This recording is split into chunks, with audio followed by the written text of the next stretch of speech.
Swabe! Uy, nagawa mo. Ikaw ka mo, anong ginagawa mo? Nakatambay ka na naman dito. Siyempre, minomotivate ko lang tsaka ini-inspire ko yung sarili ko dahil papunta na tayo ng 100 episode. Ano nilalaro mo na yan? Ito, kita mo yan? Ano yan? Lambo yan, di ba? Hindi, ano to? Honor. Ay, hindi. Oh, Lambo to, Lambo. Talaga.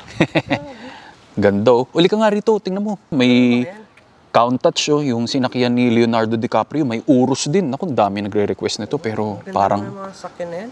Huracan. Tapos, ay, eto, Aventador. Oh? Bid, ano gusto mong kulay ng Aventador? Kulay green. Green? Paborito ko yung green eh. Eto, tingnan natin kung may kulay ha. Sige nga. Ganda ng ano. Ayun, may green. Oh, Ayos. parang naging sa lagubang. Oh. Alam mo, perfect talaga tong yung green na Lambo na to eh. Sa 100 episode natin, reviewin natin. Oo!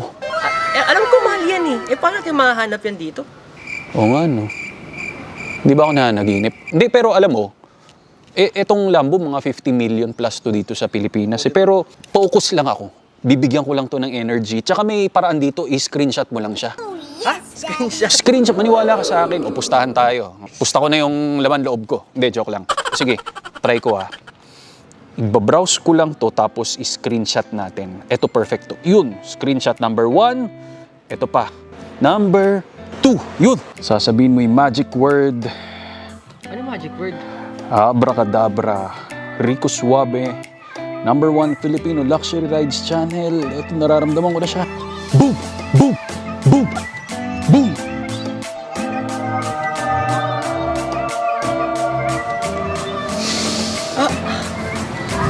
Sabi sa'yo eh. Grabe ka! Ginawa mo. Paano ko nagawa yun? Ano pa hinihintay natin? Kaswabe? Let's begin!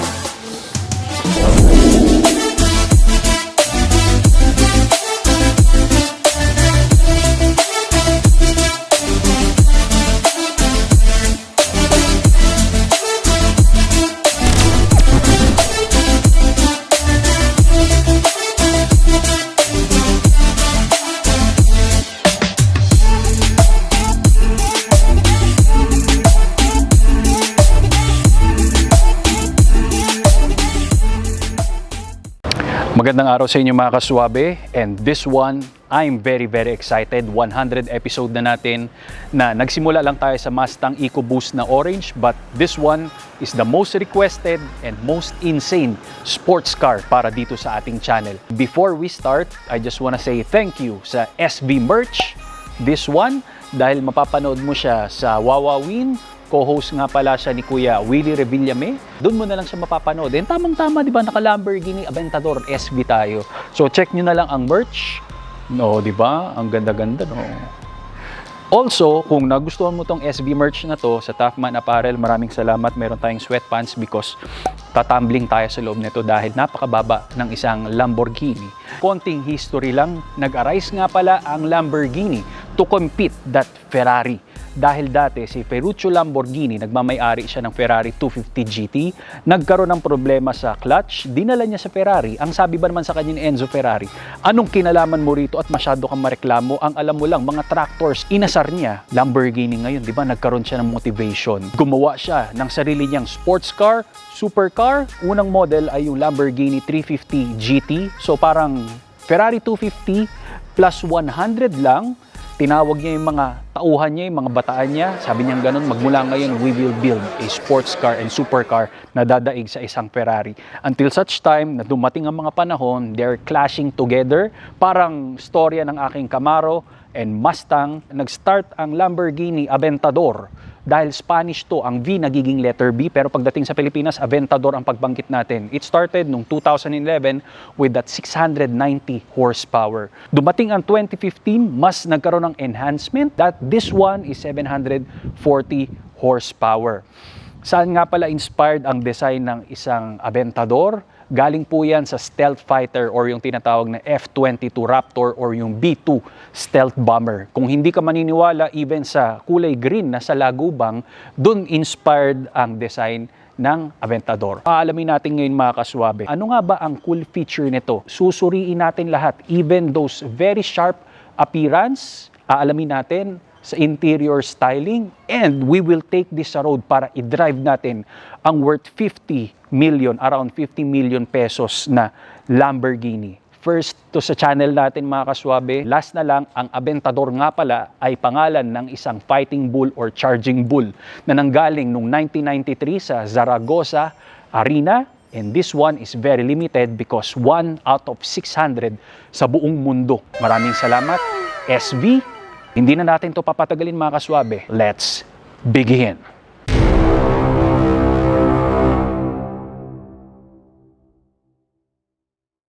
Here we go kaswabe, the front fascia or yung tinatawag na sharp and very dominating appearance ng isang Lambo na nagmana nga pala ang itsura nito sa isang stealth fighter na F-22 Raptor. Meron nga pala siyang splash ng mga carbon fiber on both sides sa hood natin na compared sa ibang mga cars or supercars, wala pong ganyan. Yung headlights natin, kung titingnan mo yung detalye niya, yung shape niya, napakaraming sides or kanto. Tiningnan mo sa loob, yung turn signal lights, para siyang mga crystal clear. Yung headlights, letter Y, kasama nung projector lamps. Sumunod niyan, yung revised splitter natin compared sa isang Aventador nung 2011. This one, mas binigyan nila ng enhancement. Doon naman sa side mirrors natin, sobrang aero efficient dahil side mirrors pa lang, napaka-sharp na ng kanyang appearance or shape. Pwede naman simple pero doon nga pala sa rear quarter panel natin, meron kang tatlong partition ng air scoop. Papunta nga pala doon sa pinaka V12 engine natin, which is very unusual sa isang supercar, pero ito, meron siyang tatlong kwarto. When it comes naman sa rear end ng Aventador natin, unang-una sa lahat, yung gas cap, pwede naman siyang bilog, pero bakit naging piatos siya? Pwede naman bilog eh. Pero yun nga yun, attention to details mga kaswabe. Yung heat extractors, very passionista dahil yung mga glass window, kakorte po siya ng pakpak ng isang B2 stealth bomber. Tatlong posisyon nga pala ang ating rear spoiler. This one is 180% more downforce compared sa 2011 na Aventador. You have a thin layer ng brake lights, carbon fiber elements starting again sa rear spoiler. Pababa rito yan kaswabe, and dito may functional rear bumper vents ka rito. Yung rear tail lights natin, katulad po siya dun sa harap ng headlight na korteng letter Y, but this one, iba lang yung pinaka-direction niya. Hindi nga lang kulay orange yung turn signal light natin, lahat dyan color red and extended ang iyong lower bumper. Mukha talaga siyang kalaban, para siyang mga Decepticons ang image niya compared sa mga Ferrari and McLaren na medyo pagka-Autobots talaga yon. Upgraded nga pala ang rear diffuser natin. So much aggression. You will see this, yung airflow talaga sa ilalim, sobrang perfect talaga to kaswabe. And yan ang cool thing dito sa rear end ng isang Aventador SB. When it comes naman sa interior styling, did you know kaswabe na this one is carbon skin upholstery? Punong-puno to ng mga carbon fiber kaswabe. Even yung under the seats, carbon fiber, and doon sa space dito, carbon fiber. That one, carbon fiber, and yung chassis, carbon fiber. Kaswabe, attention to details again. Wala tayong mga floor matting dito. Ang makikita mo lang ay carbon fiber. Doon sa letter Y, carbon fiber. Sumunod sa seats, letter Y pa rin. Kaswabe dito, kahit wala naman SV, pero binigyan pa rin nila ng attention sa details. Merong SV, lacking of space nga lang to. Sa pagkarami-rami ng carbon skin upholstery dito, ang space mo lang, meron kang malalim na part dito. Sumunod dito sa likod, may maliit ka na net, wala kang glove compartment. Ang space lang na meron ka ay lagayan lang ng cellphone at ilan sa mga resibo mo.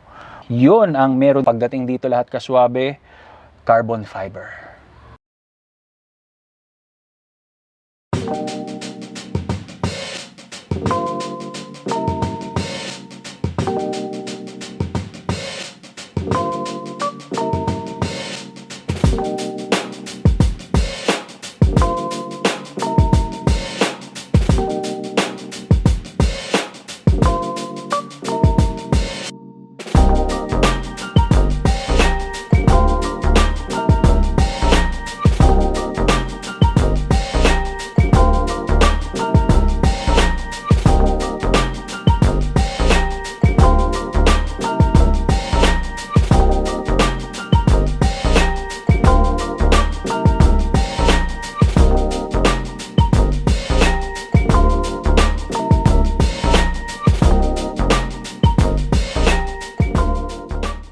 we have a mid-engine. Ang kakaiba lang rito kaswabe, napakaliit na nga. Wala siya gaanong room for your things or stuffs. Nagkaroon pa siya ng partition sa gitna. Dahil pag isang malaking space to, pagkasya ang bata, kailangan nilang maglagay ng latch dito to open when it comes na magkaroon ng emergency or kinidnap yung bata. So para maiwasan na Lamborghini yun, nagkaroon po sila rito ng splitter. Ang unusual dito kaswabe, you have this Lamborghini box. Pag tiningnan mo, meron siyang battery charger. Sino nga ba ang makakita nito? Dahil even ito, pinarisan nila ng carbon fiber. Na I think dun sa worth 50 million na yun, binayaran mo rin even the car charger at yung pagiging carbon fiber niya. So that's the cool feature when it comes dito sa trunk ng isang Lamborghini Aventador. One more thing kaswabe, bago natin pag-usapan ang puso ng isang Raging Bull, na-adjust nga pala natin yung suspension doon because yung ground clearance na normal ng isang Aventador SV talagang mababa siya. So for protection, meron ka lang ipupull dun sa pinaka-center console.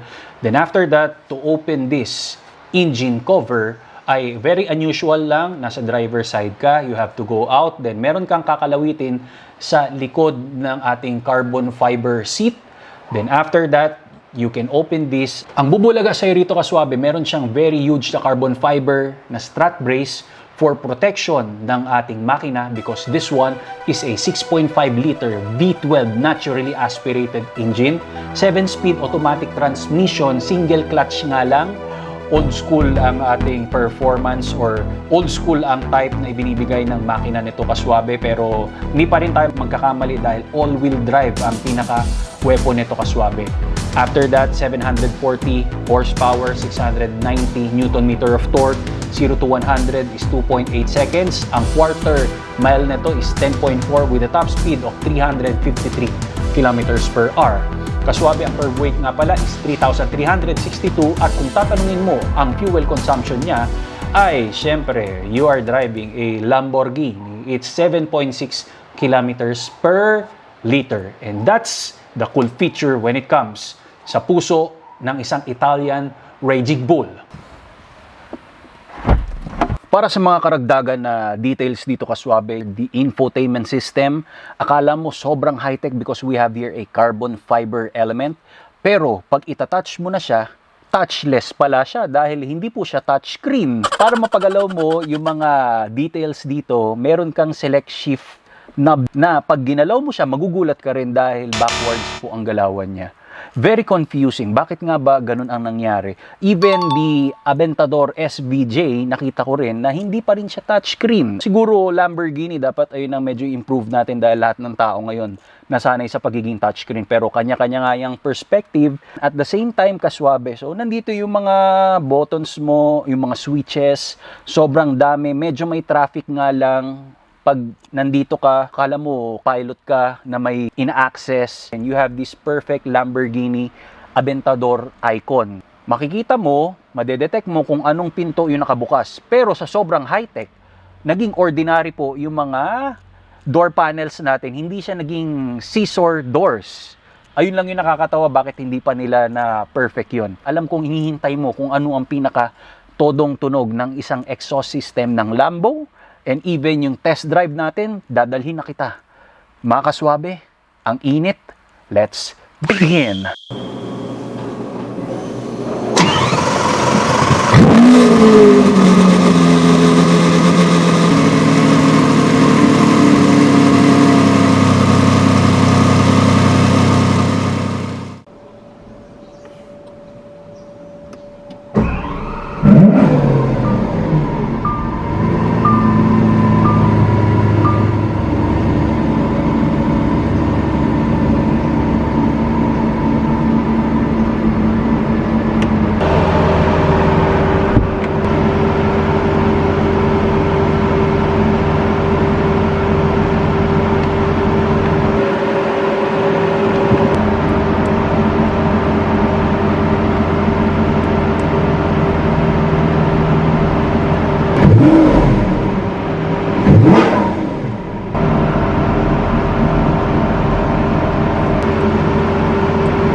Kinabahan ako dun ah. Grabe. Grabe acceleration. Damn.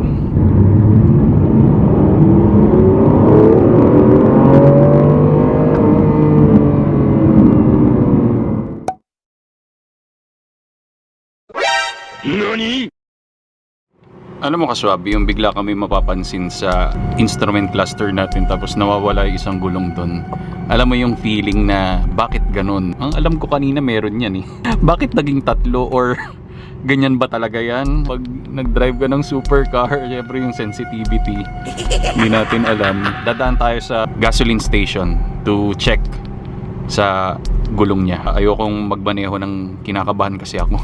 Press brake to enter gear. So nag-neutral siya kaswabe. Nirse gear natin, dun siya ulit aandar. Automatically, it will shift sa neutral pag matagal kang naka-idle. Whew! Ay nako.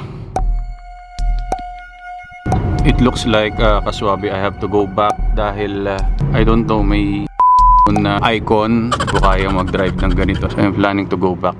Facing traffic, it feels exotic. Kasi napaka-lapad ng dashboard mo, para kang pilot. Pag nag-drive ka, nagmamaneuver ka, parang yung Hummer before, it's like a battle tank. Pagdating naman sa mga Rolls-Royce, yung rate nasa yate. But this one, na siya talaga sa isang stealth fighter. To think, yung dashboard mo, yung mga configuration niya, yun yung nagpa-feel talaga ng para kang nasa jet plane. When it comes naman sa shift ng gears, you will feel everything talaga. Parang may washing machine. Every time na mag-first gear, second gear, third gear, may jerk ng konti. I get used to it, na-manage ko naman, pero magugulat ka kasi sabi, parang ano yun, di ba? Ang transmission nga lang ng Lamborghini, this one, Aventador SV, hindi ko lang alam yung SVJ. Single clutch lang siya. Bawat shift points, talagang ramdam mo. Like yung nag-Italy ako dati, nag-drive ako ng Huracan. Then sabi ko, may sira ba yung suspension nito? Yung mga ganito, I mean for the track use talaga. Pati yung mga linya, actually you will feel everything. Para kang naglalakad ng wala kang sapatos at tsinelas. Hindi siya everyday car talaga, weekend car. Kasi nakakapagod siya, pero alam mo yun, lahat ng tao dito, nagpagas ako kanina, nasa motor, nasa kotse, lalabas nila talaga yung telepono nila para mag-picture talaga.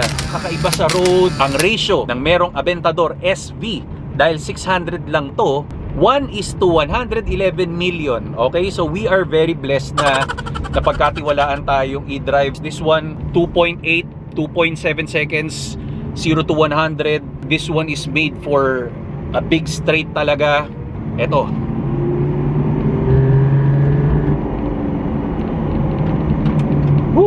about its performance sa pag-accelerate, it is so terrifying but satisfying naman. Yun nga lang, nakakakaba every time na naglilipat ng gear, may biglang hatak eh. Kinakabahan ako bawat pasok ng gear, parang yung puso ko napupunta dito sa leeg ko eh. Yun man, nakakatuwa naman, and no doubt na talagang this one is made to overpower everyone. Pero hindi pa tayo tapos sa mga ibang review. Actually, we have McLaren pa, Ferrari meron pa, even sa Gran Turismo, para lahat magkaroon tayo ng mas magandang comparison. After this 100, stick ka lang because I promise you, you will be satisfied. I will make you happy. Kaswabe ka dami. So green na. Para akong napapagod na mag-drive nito. Alam mo kung bakit, kaswabe? First time ko, and alam mo yung adrenaline ko while driving, para akong nagsizip ng coffee. Na-miss ko tuloy mag-drive ng SUV na sobrang komportable. Number one in my mind is to test drive the Levante ng Maserati. Bayoko na ng performance. Very amazing. It's so wonderful na nakapag-drive tayo bilang 100 episode natin. Shout out rin sa Second Skin dahil sila ang nag-foil. Yellow siya before, kaya kung makikita mo yellow yung mga strap. Ito ang pinaka-normal lang dito, kaswabe. Sa very abnormal na interior ng isang Lamborghini Aventador, ito lang ang normal na makikita mo sa regular car. Pati yung dial dito, yung shifter niya.